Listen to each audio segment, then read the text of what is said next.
मुक्काम तालुका देवगड आणि जिल्हा सिंधुदुर्ग. त्याचबरोबर आज आम्हाला जे पक्वासन करतात ते सन्माननीय आमचे परममित्र आणि पक्वाजवादक अक्षयजी मेस्त्री आणि त्याचबरोबर आज आम्हाला जे डगा तबला साथ देत आहेत ते सन्माननीय अनिलजी मेस्त्री यांचे सुद्धा लाख लाख आभार मानतोय. त्याचबरोबर आजच्या रात्रीपुरता जे आम्हाला प्रतिस्पर्धी म्हणून बुवा लागले ते माझो जीवन आता म्हणून तुला जवळपास कारण एक जीव मुंबई घावले पण पहिलं मानता येईल. आमचे आजच्या रात्रीपुरताच प्रतिस्पर्धी लाभलेले आमचे बुवा सन्माननीय बुवा राकेश मधुकर निशाळ त्यांचे सुद्धा आभार मानतोय. त्यांना आज पक्वासाद करतायत ते सन्माननीय आमचे परममित्र सागरजी तिर्लोटकर. त्याचबरोबर त्यांना डगा तबला साथ करतायत ते सन्माननीय सिंधुदुर्गाचे नामवंत पक्वाजवादक रवी मेस्त्री. त्यांचे सुद्धा आशीर्वाद घेतोय. त्यांच्या चरणाशी नतमस्तक होतोय. त्यांचे आभार मानतोय. त्याचबरोबर एखाद्या भजनाच्या कार्यक्रमातला डबलबारी भजनाचा कार्यक्रम असला की त्या ठिकाणी अज्ञात भजनी कलाकार या ठिकाणी येत असतात. त्यामध्ये आमचे सन्माननीय मार्गदर्शक आणि आमच्या गुरु समान असणारे सिंधुदुर्गामध्ये त्यांचे पक्वाजवादक आणि चकवावादक अशी त्यांची ख्याती आहे. ते सन्माननीय केशवजी मेस्त्री हे या ठिकाणी उपस्थित आहेत. त्यांचे माझ्या मंडळाच्या वतीने लाख लाख आभार मानते. त्याचबरोबर या ठिकाणी ज्येष्ठ बुवा सन्माननीय चंद्रकांतजी तिर्लोटकर बुवा या ठिकाणी उपस्थित आहेत.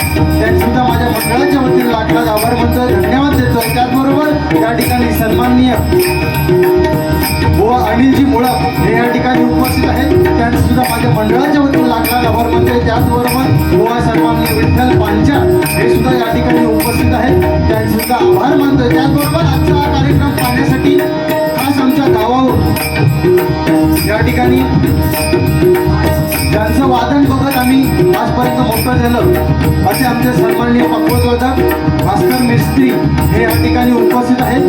त्यांचे सुद्धा माझ्या मंडळाच्या वतीने आभार मानतोय. त्याचबरोबर या ठिकाणी आमचे काका श्यामसुंदर जनक हे सुद्धा या ठिकाणी उपस्थित आहेत. त्यांचे सुद्धा आभार मानतोय.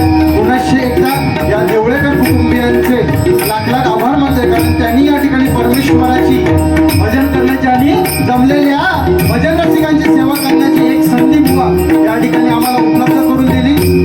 त्याबद्दल मी त्यांचे लाख लाख आभार मानतोय, धन्यवाद देतोय. पुनश्च एकदा या ठिकाणी जमलेल्या भजन रसिकांचे आभार मानून कोण नाव ठेवता राहिलं असत तर त्यांचे सुद्धा आभार मानून सगळ्यांच्या चरणी नतमस्तक होऊन या ठिकाणी विद्याच्या देवता सरस्वती माता आणि गणपतीला जन्माला वंदन करून माझी ग्रामदेवता नागेश्वराच्या नतमस्तक होऊन तुमच्या आमच्या आणि मुवांच्या मातृमित्र देवतेचे आशीर्वाद घेऊन परस्त्री माते समान मानणाऱ्या छत्रपती शिवाजी महाराजांच्या मनाचा मुद्रा करून आजच्या या अंतरसंधेबाईला सुरुवात करतोय. जय हिंद जय महाराष्ट्र, जय हिंद जय महाराष्ट्र, जय हिंद जय महाराष्ट्र.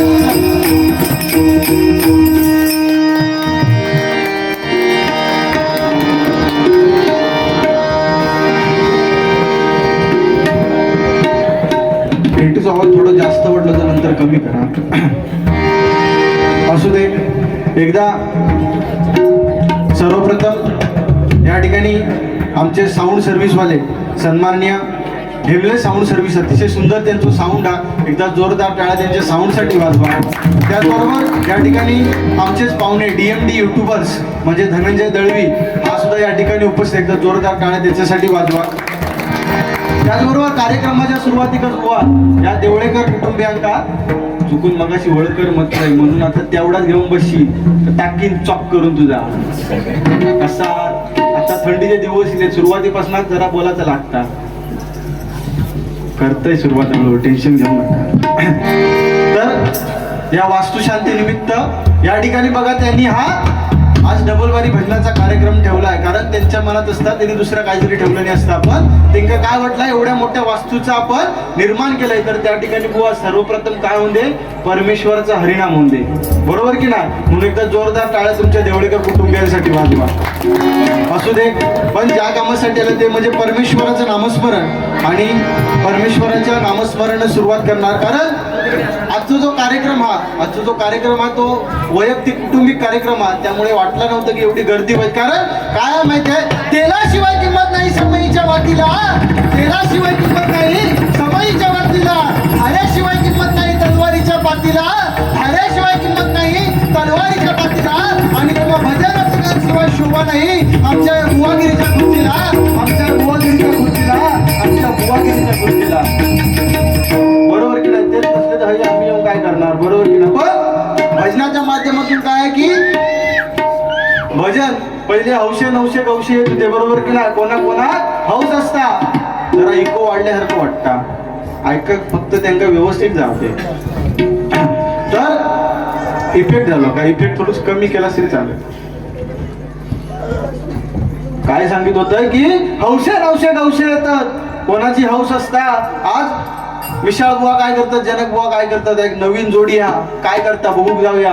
कोणाचा नवस असता, सत्यनारायणची चरणी म्हणून आलेलो असता. आणि कोणतरी काहीतरी गवसत म्हणजे जनक बुवा काहीतरी नवीन करतील, राकेश बुवा काहीतरी नवीन करतील. कायच नाही गवसला तर बुवाचा चप्पल तरी नवीन गवसता. असू दे, भजनाची सुरुवात भजन रूपी करतोय. बाकी जोडी अतिशय चांगली निवडला आज.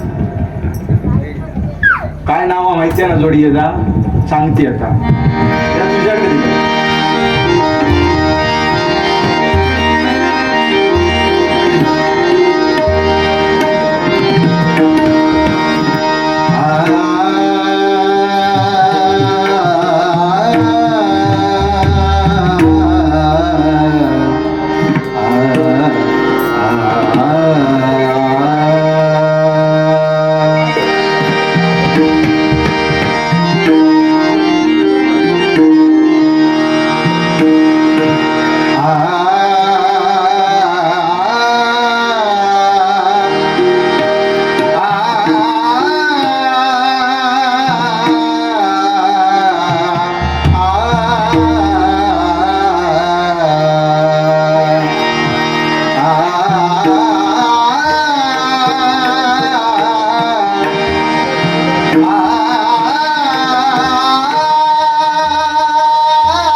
माहेरची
सकल तेजुनी भावे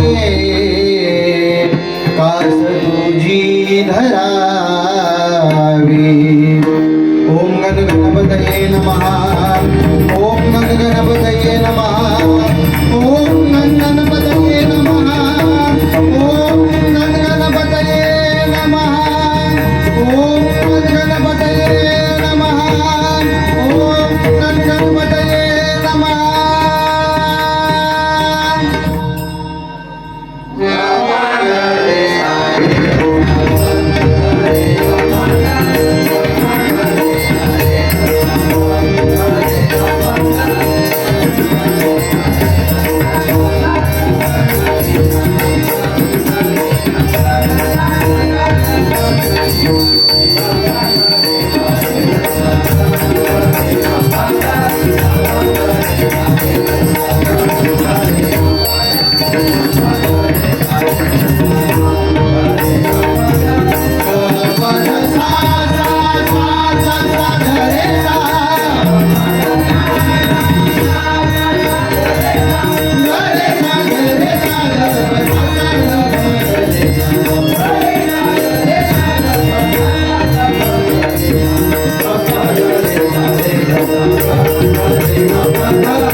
त्यामुळे जास्त काय बोलण्यात अर्थ नाही. पण बुवा तुम्ही बघलाच असाल की प्रत्येक ज्या ठिकाणी मी जात आहे त्या ठिकाणी तरुण वर्ग जो असतात, तरुण वर्गासाठी माझं एकच सांगणं असतं की ह्या कलियुगात मरू दे, कलियुग हे आपल्या लय डोक्यावरची गोष्ट. आपण आपल्या जर ह्या युगात जर तरुच असत ना, तर आपल्याकडे एकच साधन आहे, त्या म्हणजे कोणता? आपल्या आई वडिलांची सेवा. कारण बुवा नाही घडवला नाही वैसविला, साक्षात परब्रह्म उभा केला. आपण जेव्हा पंढरपूर मध्ये जातो, पंढरपूर मध्ये जी विठ्ठलाची मूर्ती आहे ती कुठल्या कारागिराने घडवली नाही बुवा, किंवा कुणी आणून ते बसवली नाही. तिकडे स्वतः परब्रह्म पांडुरंग स्वतः त्या ठिकाणी प्रकट झाले आणि त्यांचं स्वरूप त्या ठिकाणी. पण ते कशाच्या जीवावर? त्या पुंडलिकाने फक्त आपल्या आई वडिलांच्या सेवेच्या जीवावरती मूर्ती त्या ठिकाणी आहे. बरोबर की नाही? म्हणून माझं एकच सांगणं भजनाच्या सुरुवाती की तुम्ही काही केलंच नाही तरी चाललं, खायच्या देवात नाही काय केलंच तरी चालत, फक्त आपली ग्रामदेवता आणि आपले आई वडील, आपल्या आई वडिलांना मात्र दुखवू नका, बरोबर की नाही? असू दे, एकदा जोरदार टाळ्या त्या घरवाल्यांसाठी वाजवा, कारण त्यांनी नाव पण बा कसं ठेवलं नाही बुवा घराचा, काय स्वप्नपूर्ती, म्हणजे त्यांचं सांगणं का होतं आपल्या फोनवर, माझ्या वडिलांनी दगड आणून ठेवला नाही, आणि त्यांनी मी ज्या सांगितलं आई वडिलांची सेवा त्याच त्यांनी साक्षात उतरवलं नाही बुवा, काय आपल्या वडिलांच्या मनातली इच्छा पूर्ण करण्यासाठी त्यांनी हो एवढं भव्य दिव्य देखावा उभं केला नाही आहे आपल्या वडिलांसाठी. ह्या आपण काहीतरी बुवा समाजात देणार, त्या जोरदार टाळ्या एकदा त्या साहेबांसाठी वाजवा. असू दे, भजनाची सुरुवात भजन रूपी करतंय, बोलू घेऊ माणूस हा लय बेकार बोलता, आता बघा तुम्ही कसं खाऊ नको, दिसता तसं जाऊ नका, बाकी जोडीचं नाव सांगू चाल तुका, मग बघ कसं तुका शेल लावता येतो. या ठिकाणी बघा, हा वडिलांच्या स्मरणार्थ सन्माननीय निलेश देवळेकर यांच्याकडून भजनाची सुरुवातीला 500 रुपयाचं पारितोषिक स्वीकारतोय. धन्यवाद धन्यवाद. असू दे, मनोरंजनाचा विषय तुम्ही घेऊच नका, आता इकडं सुरुवातच हा. असू दे, मी भजनाची सुरुवात करता. या ठिकाणी पहिल्या प्रथमच 11 मात्रा घेऊचो या करतावा, कारण 14 मात्रा चालू होती, कसला काहीतरी वेगळा करूया. आज पहिलीच वेळ आहे म्हणजे 11 मात्रा घेऊची. असू दे,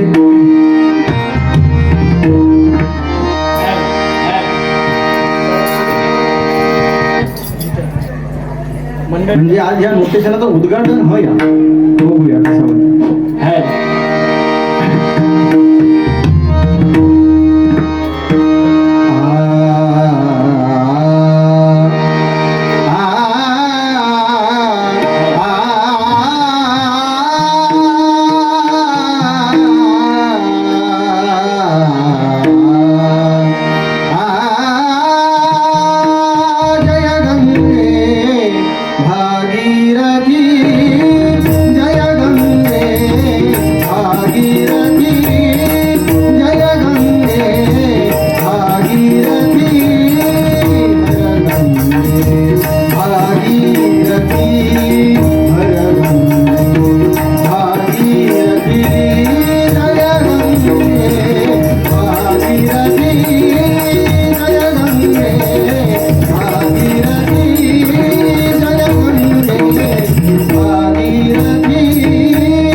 आरती